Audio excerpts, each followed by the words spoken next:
The last segment, we ended with the video showing the guy coming rollerblading off the roof. As mentioned, OSHA looks at low-slope roofs, which has a pitch 1 in 4 or less. So in other words, for every 4 feet in length, it goes up or down 1 foot. So low-slope roofs with unprotected sides and edges. Unprotected means that it doesn't have a guardrail.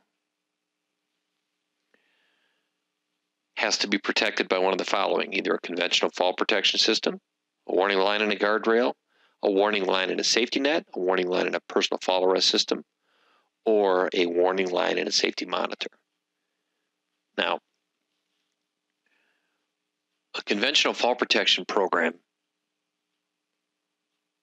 is going to be a harness lifeline, basically going to be attached, similar to the personal fall arrest system mentioned down here. In fact, that's exactly what it is. And we're going to spend time so that you understand each one of these. A warning line and a guardrail basically means a warning line is set 6 feet back so you're warned before you get to that guardrail. A warning line and a safety net. Safety net's got to catch everything that falls off the roof, but the safety net has to be high enough up off the ground so that as a person falls in it and it stretches and catches them, it doesn't hit the ground and have the employee that falls get hurt. Finally, a warning line and a personal fall arrest system, or a warning line and the safety monitor. We'll talk about that. A steep roof is one that has 4 and 12 pitch. So a low slope is less than 4 and 12, excuse me, and greater than 4 and 12 pitch, vertical to horizontal, is a steep roof. This one has a greater level of velocity potential and a far greater fall hazard. If you're working up on a roof and you work on an old style house that's got a real steep pitch, or a newer style house where they have made the roofs be very, very tall to make the house look bigger, they are wicked pitches to work at. Once you get to a steep roof, you've got to have the guardrail with toe boards, safety net system, or personal fall arrest systems. Those are your only options. You can't use a safety monitor or a warning line because of by the time you get to 6 feet to the edge, you're going to go over the edge. Now, if you look at this picture here, it's hard to see.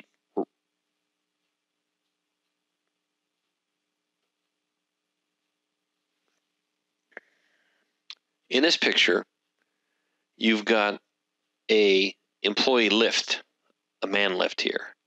This guy actually used that to get up here, climbed out of it, and then attached over inside of here. This is not to be used as an elevator.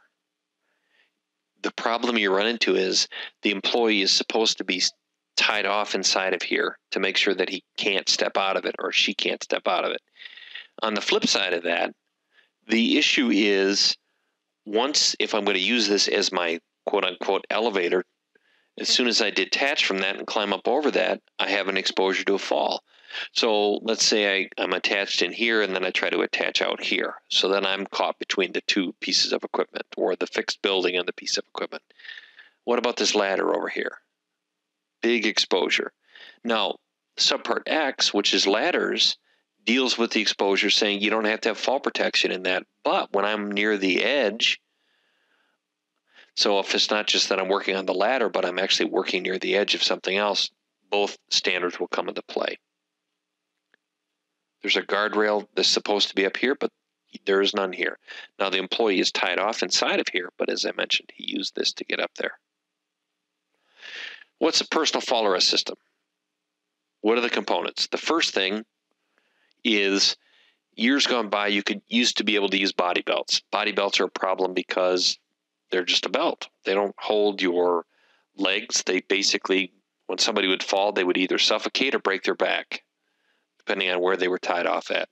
If they were tied off in the front, the rope stopped them, and then all of a sudden the heaviest part of their body would fall back farther, keep moving and keep decelerating, and hyperextend the back, causing severe trauma or breaking the back.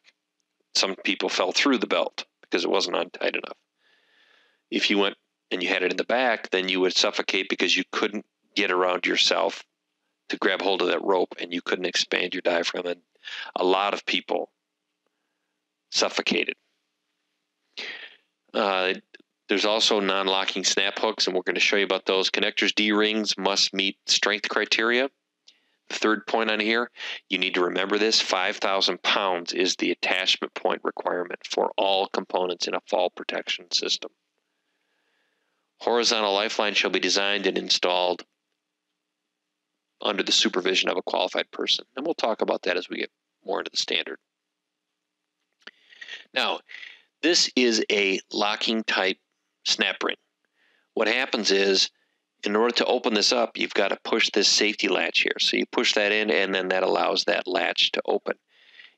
When they first had these out, what would happen is somebody would come around, they would fall, the lanyard or the D-ring would come back around and move, and then they would get unhooked. So this double locking device protects employees from having the hook itself fail.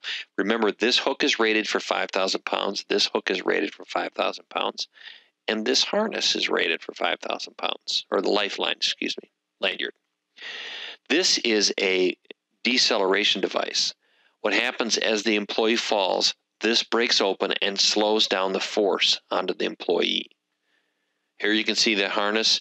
You got a D-ring in the front, in the back here. Now this one does not have a D-ring in the front, it's only in the back. A lot of them have them in the front. Here's a beam attachment point. So this is going to be one of the components of a fall protection system.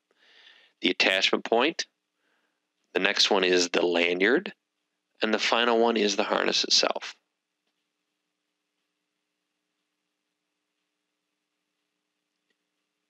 It is very critical that employees work for a company that understands the hazards.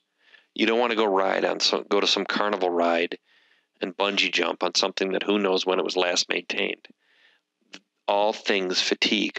When a fall protection system is used and somebody falls, that stuff has to be, all of the equipment has to be taken out of service and sent back to the manufacturer. In this case, the bungee jumper wished that somebody would have done an inspection on it in the past.